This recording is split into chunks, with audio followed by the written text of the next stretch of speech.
The Diary of a Certified Psychopath. Off the crank. Foiling fabricants. Sincere yet cautious salutations are due on behalf of Strava's Computational Sports Psychology Subcommittee, whose algorithmically calibrated activity analysts determined that you deviated from their personalized machine-managed fitness program by embarking on a regular route around your locality in the opposite direction. This radical reversal of trends affords healthy variety to your training habits, but did not dramatically increase your average speed despite almost windless conditions. This performance paradox was due to the increased resistance induced by undisturbed nocturnal air,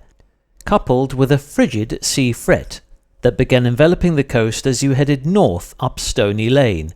and had burrowed through a misjudged choice of non-insulated layers by the time you reached Northbourne Medical Centre, lowering your core temperature and forcing all working muscle groups into a cryogenic coma. A swift skim over the squiggly telemetry suggests that any semblance of structure was lost in the fog, though your guesstimated wattage would have generated enough stored power to fully charge the battery of a military-grade drone, and centrally heat a dormouse's flat for 5 minutes. Back on Slack. Spectral stratospheles merged with velvet mackerel scales, and myriad streaks of cirrus icing, liberally spread across a sailor blue firmament, yet somehow not apt to disguise one dappled wake of fool's silver, woven by a sky-worthy ferry's wing-mounted spray cans, tracing their glowing path to society's archetypal paradise of silver shores, sun-soaked sands, and palm-leaf parasols for another payload of declimatized passengers. Scarcely the most inspiring spectacle to encapsulate this capricious spring's understated farewell, but enough to nullify my disappointment at the absence of any late-blooming perennials patrolling the borders of my nearest sponsored roundabout. A resurgent southwesterly tag team, evolved from our volatile Gulf Stream's indefinitely sustainable reserves, and armed to the cheeks with Beaufort bothering bluster, comfortably drowned out the crescendoing drone of humanity's prevailing conveyance, and added a sizable chunk of sentient chill to Mystic Met's flattering proclamations. During the first of 3 mid-tempo mashes along the pothole Paris that used to separate Shoreham's northerly network of tree-lined crescents and hilly cul-de-sacs from its rustic old village's cottage-laden labyrinth,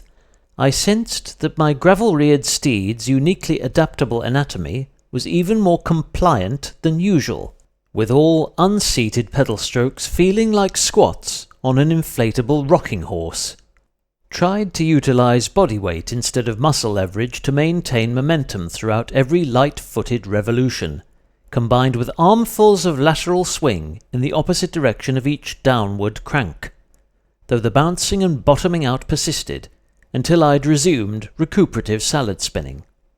"Perhaps it's time you topped up that rear shock absorber," tweeted a curious missile thrush, sheltered somewhere amidst the Wisterian wilderness along Nicholson Drive, roughly 20 scrupulously unstructured kilometres of suburban loopery later, and breaking off from his harmonious homage to this increasingly tranquil twilight. I suspected that even with those tiny lungs, he'd be able to blow more PSI through this compact damper's Schrader valve than my Topeak micro-rocket pump. Slipstreamed and left stranded by a souped-up e-scooterist as I rounded Harbour Way's east curve, preparing to bring this casually clad meander to the disjointed conclusion it deserved. Didn't have the chance to exchange glances, never mind guarded small talk with this speeding commuter, nor observe his heavily customized lean mean machine in any detail.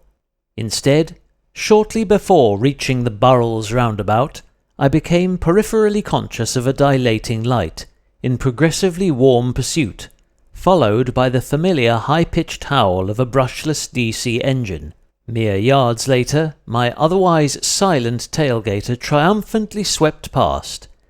manifestly over the national limit for unlicensed motor-aided transport,